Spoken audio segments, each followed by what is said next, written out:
नमस्कार दोस्तों, स्वागत है आपका हमारे चैनल वीके डिजिटल पर। मैं हूं कृष्णा। और दोस्तों, इस वीडियो में हम बात करने वाले हैं सिक्योरिटी से रिलेटेड। अगर आप नेटवर्किंग का काम करते हैं या फिर साइबर सिक्योरिटी का हो, या फिर आप स्टडी कर रहे हैं, पढ़ाई कर रहे हैं, तो भी आपके लिए वीडियो हेल्पफुल होने वाला है। इस वीडियो में हम बात करने वाले हैं मेनली दोस्तों नेटवर्क सिगमेंटेशन के बारे में। नेटवर्क सिगमेंटेशन या फिर बोले तो सबनेटिंग करना, यानी कि जो नेटवर्क का सबनेट होता है उसके बारे में, या फिर अलग से अगर बात करें तो VLAN वगैरह अगर आप काफ़ी सारी जगह पर डिवाइस पर भी लिखे हुए देखे होंगे, तो उसी के बारे में मोस्टली कई जगह अभी साइबर अटैक्स वगैरह सब भी हमेशा होते रहते हैं। अभी क्या, हमेशा होते रहते हैं। तो आपको इससे एक कदम थोड़ा सा अगर जितना पॉसिबल हो उसके लिए आप इसका सिक्योरिटी लेयर बढ़ाएं तो काफ़ी बेहतर रहने वाला है। इसका किस तरह से इस्तेमाल किया जाता है, क्या इसका काम होने वाला है, किस जगह किस डिवाइस पर इसका इस्तेमाल किया जा सकता है, यानी कि क्या ऐसा है कि हर डिवाइस पर काम करेगा या फिर इसके लिए कुछ स्पेसिफिक डिवाइसेस वगैरह की आवश्यकता पड़ती है, किस तरह से कर सकता है, क्या बेसिक आदमी भी कर सकता है, या फिर इसके लिए आपको एडवांस में जानकारी होना ज़्यादा टेक्निकली ज़रूरी है, या फिर थोड़ा बहुत है तो भी काम चल जाएगा। उस सारे टॉपिक्स के रिलेटेड हम बात करने वाले हैं इस वीडियो में। सबसे पहले अगर बात करते हैं ये इस VLAN का, कि आखिरकार ये किस तरह से काम करता है। नेटवर्क सेगमेंटेशन या फिर कहिए VLAN कहिए या फिर सबनेटिंग कहिए, ओवरऑल एक ही होने वाला है। हम मोस्टली इसमें इस्तेमाल करेंगे नेटवर्क सेगमेंटेशन का ही इस्तेमाल नहीं करेंगे, मेनली VLAN कहेंगे। तो कम्प्लीटली ये बात वही होने वाला है कि ये प्रोसेस एक ही होने वाला है। अलग अलग जगह पर आपको कोई अलग अलग नाम बता सकता है, कहीं पर आपको कहेगा नेटवर्क सेगमेंटेशन, बात वही होने वाला मोटा मोटी। और वही बात होने वाला आपका सबनेटिंग का, वही बात है VLAN। VLAN एक फीचर्स मिल जाता है जिसके थ्रू ये किया जाता है। एक्चुअल में नाम इसका जो नेटवर्क सेगमेंटेशन ही होता है, बट हम जो कॉमनली इस्तेमाल करते हैं तो आप बोल सकते हैं कि VLAN है, तो VLAN का इस्तेमाल करते हैं। मेनली दोस्तों इसका जो काम है नेटवर्क को सिगमेंट यानी कि बांट देना, यानी कि एक नेटवर्क पे अलग अलग नेटवर्क के रूप में बांट देना, यही नेटवर्क सेगमेंटेशन का काम है। और VLAN भी यही काम करता है। और यानी कि एक वर्चुअल लैन, VLAN बोले तो वर्चुअल लैन बन जाता है, यानी कि एक ही नेटवर्क पे अलग अलग नेटवर्क को बना पाना VLAN का काम है। और जिससे कि होगा ये कि अगर आपका किसी भी टाइम पे एक अगर नेटवर्क में कोई प्रॉब्लम आता है तो वो उससे दूसरा नेटवर्क अफेक्टेड नहीं होने वाला है। यानी कि अगर मान के चलते हैं कि हमारा अगर राउटर है जिससे कि हमने एक अलग अलग डिवाइसेस को कनेक्ट किया हुआ है, हो सकता है हमारे एक ही नेटवर्क में कुछ CCTV होंगे, कुछ IoT के डिवाइसेस वगैरह होंगे, कुछ ऑफिस के जो डिवाइसेस वगैरह है वो कनेक्टेड होंगे, या फिर और उसी पे गेस्ट वगैरह के लिए भी इस्तेमाल किए गए होंगे। तो उसमें हम अलग अलग जगह पे सबनेट, ये जो सबनेट अलग अलग दे देंगे, यानी VLAN अलग अलग वर्चुअल नेटवर्क हम बनाएंगे। यानी कि IP नेटवर्क, जो IoT डिवाइसेस है उसके लिए एक सेपरेट सा उसका नेटवर्क रहेगा, उसका अलग से उसका पूरा जो IP एड्रेस का जो सिगमेंट होने वाला है और सबनेट वो अलग हो जाएगा। सपोज कर लेते हैं, अगर हम अगर दे दिए 192.168.10.10 से अगर स्टार्टिंग हो रहा है, तो उसी नेटवर्क में हम अगर चाहें गेस्ट वाले के लिए अलग दे देंगे, जो कि 192.20.10 से हम शुरू कर सकते हैं। उसी तरह से आप ऑफिस वाले के लिए अलग रख सकते हैं, जो एडमिनिस्ट्रेटिव के लिए अलग रख सकते हैं, CCTV के लिए अलग, या फिर जिस भी ज़रूरत होने वाला है उसके लिए आप अलग अलग रख सकते हैं। नेटवर्क पूरा एक ही रहने वाला है, लेकिन ये सबनेट अलग अलग हो चुका है। इससे ये होगा कि आप रूल्स भी लगा सकते हैं कि कौन सा नेटवर्क किस नेटवर्क को एक्सेस कर सकता है, कौन किसे नहीं कर पाएगा। इस केस में होगा ये कि अगर गेस्ट वाले पर है तो उसे पूरा आइसोलेट करा जाएगा, यानी कि वो किसी भी इधर मेन नेटवर्क में आपका नहीं जुड़ पाएगा।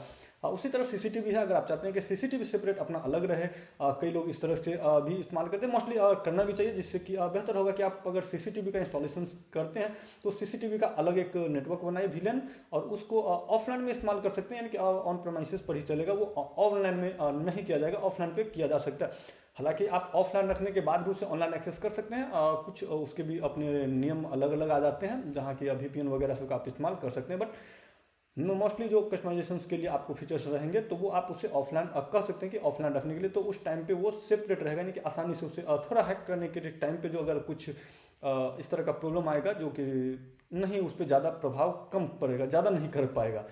अगर उसको कंप्रोमाइज़ कभी हो भी जाता है सिक्योरिटी, अगर सपोज कर लेते हैं कि नेटवर्क का अगर CCTV को कोई कंप्रोमाइज़ किया, तो उसी नेटवर्क के थ्रू वो दूसरे नेटवर्क में आपका नहीं आ सकते, यानी कि आपके ऑफिस का जो इक्विपमेंट है उसे वो एक्सेस नहीं कर पाएगा, क्योंकि आपने उसे ब्लॉक करके रखा हुआ रहेगा कि हाँ, ये नेट जो CCTV वाला है वो ऑफिस के डिवाइसेस को कनेक्ट नहीं कर पाएगा या फिर उसे एक्सेस नहीं कर पाएगा। तो ये काफ़ी एक बेहतरीन फीचर है जिसका आप इस्तेमाल कर सकते हैं, और आपको डेफिनेटली नेटवर्किंग में करना चाहिए।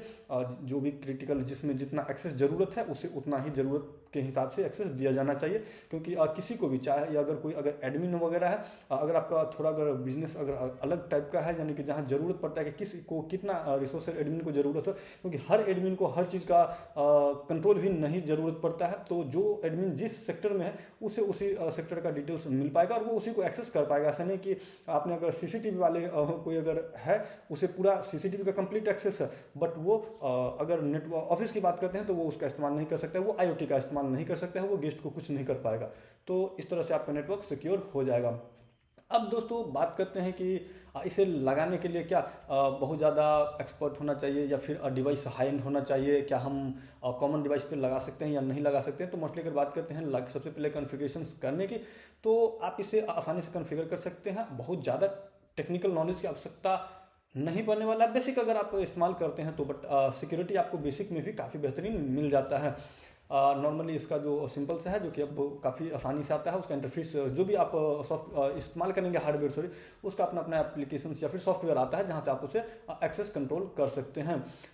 अगर आपकी बात करते हैं कि इसमें कौन सा है कि क्या ऐसा है कि हर एक स्विच या फिर हर एक राउटर पे ऐसा फैसिलिटीज़ मिलने वाला है, तो नॉर्मली बेसिक से जो राउटर्स वगैरह आते हैं उसमें ये सपोर्ट नहीं करते हैं। तो आपको जो राउटर वीलन को सपोर्ट करता है उसको आपको परचेस करना पड़ेगा, उसे आप इस्तेमाल कर सकते हैं। हालांकि वो बहुत ज़्यादा महंगे नहीं होते हैं, लगभग उसी के रेंज में आपको जो डोमेस्टिक राउटर मिलते हैं उस रेंज में नॉर्मली मिल जाते हैं। अगर हम बात करते हैं अगर एक बेसिक राउटर अगर तो नॉर्मली हमारे पास ये आपको TP-Link का जो कि सबसे बेसिक राउटर आ जाता है, इसका भी आप इस्तेमाल कर सकते हैं। ये TP-Link का है, ये गीगाबिट का भी राउटर है और गीगाबिट VPN राउटर मॉडल की बात करते हैं तो ER605 TP-Link ER605 काफ़ी बढ़िया राउटर है। स्टार्ट होम के लिए करिए, घरेलू के लिए इस्तेमाल करिए या फिर एक छोटा अगर आपका बिजनेस है उसमें भी ये सफिशियंट है, आपको कोई प्रॉब्लम नहीं आने वाला इस राउटर में। आप इसका इस्तेमाल कर सकते हैं। प्राइसिंग की अगर बात करते हैं तो ये काफ़ी अफोर्डेबल है, ऐसा नहीं कि बहुत ज़्यादा प्राइसिंग है या फिर बहुत ज़्यादा कम तो नहीं कर सकते हैं, बट हाँ ठीक ठाक है। ऐसा नहीं है कि बहुत ज़्यादा है। नॉर्मल जो डोमेस्टिक आप राउटर इस्तेमाल करते हैं लगभग उसके प्राइस रेंज में लगभग एग्जैक्ट उसमें नहीं लगभग में आ जाता है। इसकी प्राइसिंग की अगर बात करते हैं तो लगभग ये 3500 से 4000 के आसपास आपको आसानी से मिल जाता है। तो 4000 के रेंज 3500 4000 के आसपास ये काफ़ी बढ़िया राउटर है, आप इसका इस्तेमाल कर सकते हैं। अगर आपको इस राउटर के बारे में स्पेसिफिक डिटेल्स में अगर अधिक जानकारी चाहिए तो आप हमारे चैनल पर देख सकते हैं या फिर यूट्यूब में आसानी से सर्च कर सकते हैं TP-Link ER605 VKB डिजिटल। आपको आसानी से इसके जितने भी वीडियोस हमने अपलोड किए होंगे उसके बारे में आपको मिल जाएंगे। इसके साथ साथ हमने इसके बारे में कॉन्फ़िगरेशन वगैरह के सारे वीडियो हमने अपलोड किए हुए हैं, आपको वो भी देखने को मिल जाएंगे। अनबॉक्सिंग भी देख सकते हैं, रिव्यू भी देख सकते हैं, इसे किस तरह से कॉन्फ़िगर करना है सारे को देख सकते हैं। बिल्कुल आसान उपाय है, आप यूट्यूब में जाइए सर्च कीजिए TP-Link ER605 VKB डिजिटल। उसके बाद दोस्तों ये राउटर हो गया, तो क्या इसी से काम चल जाएगा? डेफिनेटली आप अगर इसे डायरेक्ट करते हैं तो इसमें भी सपोर्ट करेगा, बट इसमें पोर्ट वगैरह के लिमिटेड है, तो बहुत ज़्यादा आप नहीं इस्तेमाल कर सकते। तो इसके लिए ज़रूरी पड़ने वाला है आपको इसको पोर्ट को बढ़ाने के लिए, जी हाँ, कि आप इस्तेमाल कर सकते हैं इस तरह का स्विच। ये स्विच गीगाबिट का ही है, ये भी गीगाबिट आपको मिलता है, बट ये आपको ईजी स्मार्ट स्विच है। हालांकि ईजी स्मार्ट स्विच वगैरह क्या है उसके बारे में डिटेल्स में नेक्स्ट वीडियो में बात करेंगे, या क्योंकि इसमें इसका बात नहीं करने वाले, इसमें बात करेंगे कि इसका फीचर जो हम VLAN की बात करते हैं उससे रिलेटेड जो इसका मिलने वाला है फैसिलिटीज उसकी। इसमें ये आपको VLAN वगैरह को टैग को सपोर्ट करता है।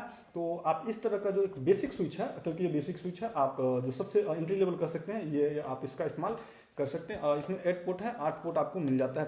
आप अगर इसका मॉडल की बात करते हैं तो TP-Link का TLSG108E TLSG108E इसका मॉडल नंबर है। अगर आपको इस स्विच के बारे में डिटेल्स में जानना है तो आप हमारे चैनल पर विजिट कर सकते हैं या फिर सर्च कर सकते हैं यूट्यूब में TP-Link TLSG108E switch VKB digital.